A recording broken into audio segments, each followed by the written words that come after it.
into the military facilities, Aitas have been living here whose culture preserved for generations. We highly regard the Aita brothers in Subic Forest, indeed ancestral land. So, kanilang leader, we have the Eric, Kuya Eric po, and Greggy, and Jesse, and Dusty Boy. There are 3 traditional dances. So, first dance, we have the dragonflies or sayaw ng tatabi. They are performed Greggy. Yan po, noong unang panahon, hindi po uso-uso ang cellphone, TV, radio. So, bumabas sila sa klima o panahon.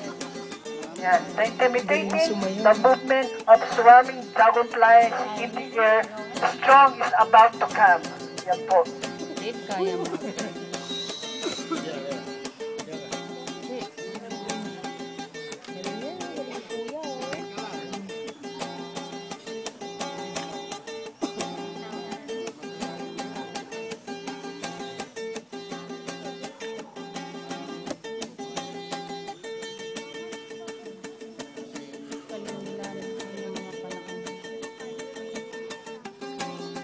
Okay, give them a round of applause. Palakpakan po natin sila.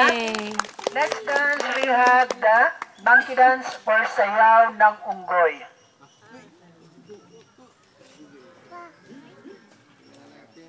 They are performed Dusty Boy. Ay, shit. Okay. They believe there is no other animals inside Subic Forest in hunting and foraging and agility and ability. Oh, galing. Okay, give them a round of applause. Galing. Ito po yung last and final dances. Tinatawag po natin war dance or binabayani dance or pagbabayani dance.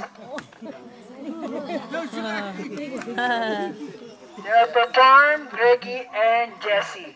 At yung hawak-hawak po nila, ang tawag po doon is bow and arrow.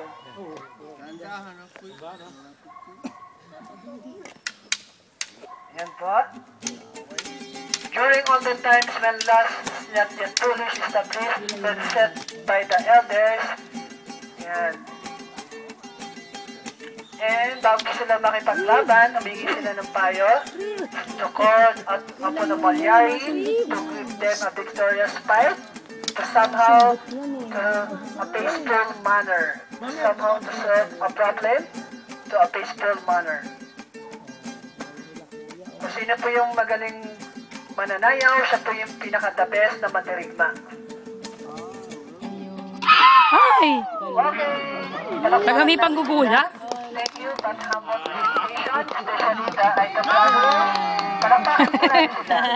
Kindly stand up for the last and final attraction. We have the 100 Philippine freshwater crocodile. Let's go.